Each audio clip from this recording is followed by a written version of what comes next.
Toxic chemicals, they have been built right into many of our schools, and they're responsible for shutting down a Lexington elementary school earlier this month. But as our investigative reporter Mike Bodette found, toxic chemicals are probably in hundreds of schools in Massachusetts.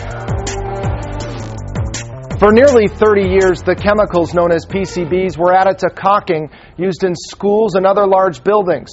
PCBs were banned in 1977 because of their links to cancer and other health problems. But the toxic substance remains in many buildings built before the ban. It's a growing concern for schools, which have to decide between expensive cleanups and letting these toxic chemicals remain in their schools. Estabrook Elementary School in Lexington is open again. The school was shut down after the discovery of potentially dangerous levels of highly toxic PCBs. The likely source of the contamination?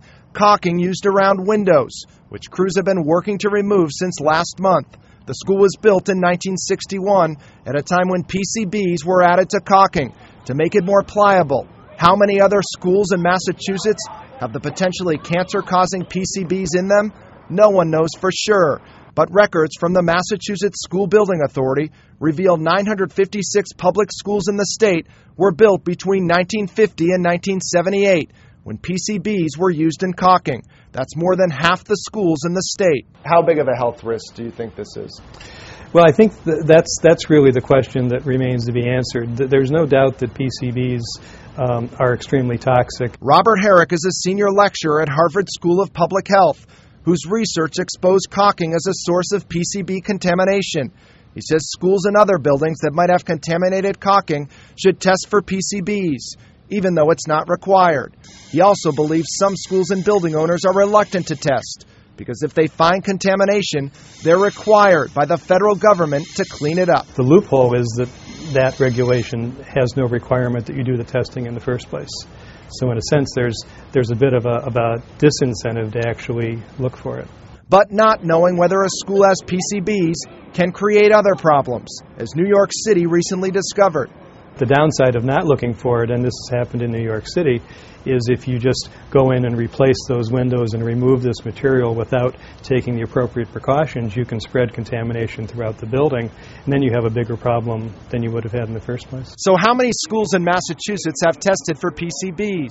No one's keeping track. But the school construction records obtained by Fox Undercover show that 667 schools built when PCBs were used have replaced or renovated their windows. And remember, they weren't forced to test for the toxic chemicals. The EPA requires building owners only to notify the agency when PCBs are found. So far, just 5 public schools in the state have reported finding PCBs, including the Murphy School in Dorchester.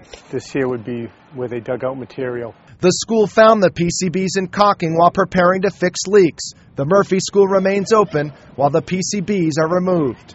Is it safe for students to be here while this is going on? Yes, we're monitoring the work practices. We're monitoring the air quality. We're checking inside, making sure that things are safe for the kids. We wouldn't do it any other way. State public health officials worry about a rush to remove PCBs from schools, which could inadvertently spread the PCBs further. My biggest concern as a public health person is that when you disturb it, you can pretty much guarantee that you will have levels of PCBs in the indoor environment of a building. Suzanne Condon is an associate commissioner at the State Department of Public Health, which is urging schools to leave potentially contaminated caulking alone, so long as it's in good condition. Condon also points to the high cost of removing the PCBs.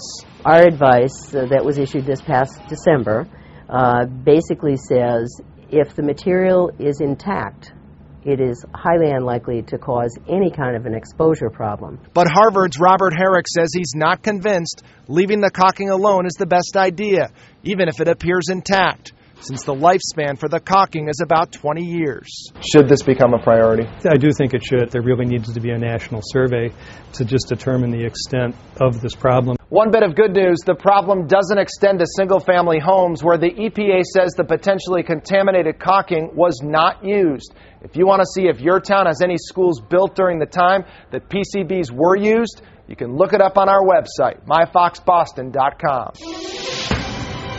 And if you have your own idea for a Fox Undercover investigation, we'd like to hear it. Give us a call, 1-800-TV-FOX-25. I'm Mike Bodette for Fox Undercover.